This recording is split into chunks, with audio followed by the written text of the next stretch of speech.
All right, I feel like you're about to get a special treat here because in this episode on our career vlog video series, I'm going to take 3 vlogs and put them into one video. And here's why. One, I'm running behind because it's summer, so there's a little honesty for you. And I haven't made the 3 videos, but we're going to put them all into one because these 3 blogs that were written in sequential order makes sense to talk about together. And here's why. The first one talks about building your business up and not tearing other people's down. And Gary Vee and I've seen other people talk about this. Like, if you want to build the biggest building in town, you don't build your building and then tear the others down so that yours looks taller. You actually build the biggest building. Don't worry about the other buildings all around and what's going on around you and your competition. You focus on your success and what you're doing. And so many of us as real estate agents get so focused on what the other agent is doing, the $10 million, $20 million, $50 million producer or team, or as brokers, that company that did this thing and the company that's, killing it over here. And instead of us focusing on growing our business, and you as a real estate agent, your team, or your brokerage, focusing on your business, your goals, where you're trying to head, how you're defining success, and where you're trying to go in your business, we spend so much time and energy and become way less efficient because we're worried about other people.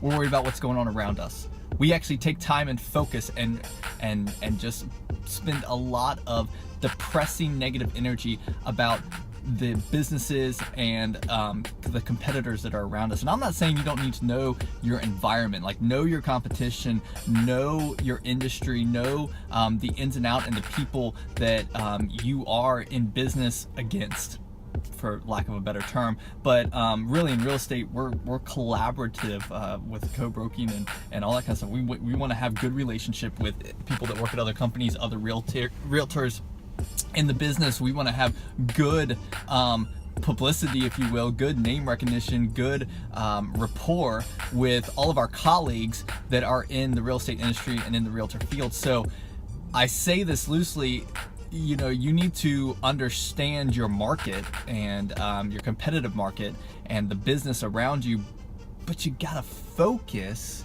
and spend your energy on where you're trying to head.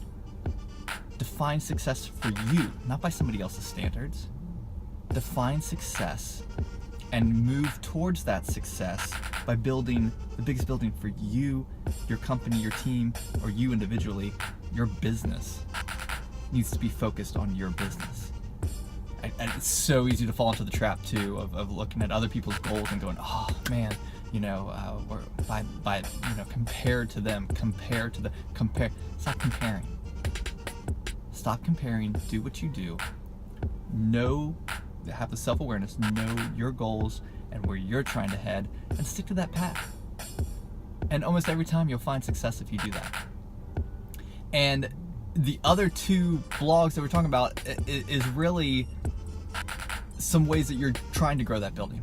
One of them was talking about scaling through people. And this is a people business. Our real estate industry is a service-oriented people business. We have to realize that to grow a brokerage, to grow our team, to grow beyond ourselves, even as an individual real estate agent, is at some point you're gonna have to scale your business through people, through adding people to your team or adding people to your company to grow your business. You have a cap. You have a limit, a capacity of only so much work that you can accomplish, that you need to start adding people and growing your team somehow. I just did a podcast about growing your team, and there's lots of concepts and ways to do that, and the logistics of actually and strategy of how you might best grow your team for what you're trying to accomplish based on your talents and your strengths and what you're trying to add to the mix. But I say this, you're gonna have to scale through people at some point. We still have to scale through people. Technology's great, new apps, new websites, virtual assistants, all that kind of thing.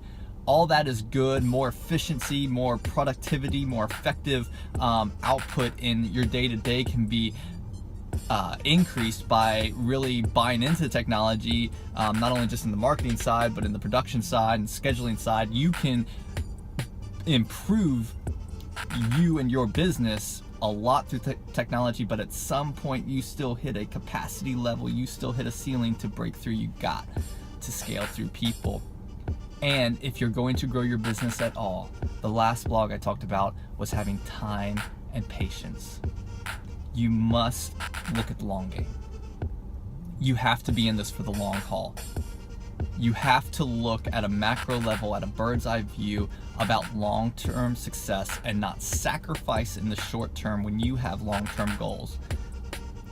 You have to look at your career on a timeline.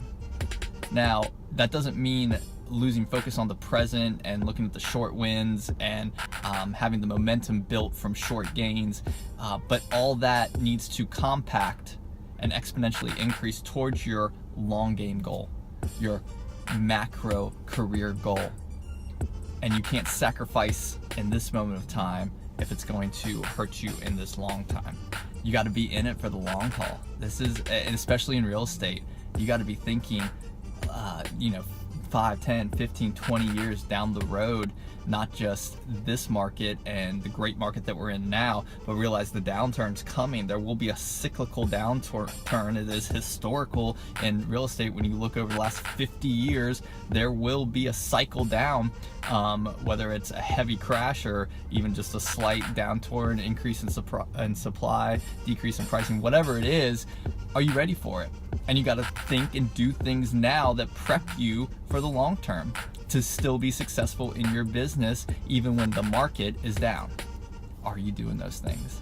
Are you having the time and the patience to implement things now? This can go as far as content strategy, marketing strategy, what you're doing as far as scaling, as far as building your business. Maybe the short-term win isn't always there, but in 2-3 years you're going to see the payoff. Are you dedicated enough to stick with it? I hope you are. I hope you have that focus on the long-term goal and the long-term play, because I want you to be successful for the long haul. We'll catch you next time. I hope you enjoyed this episode of our career vlog series.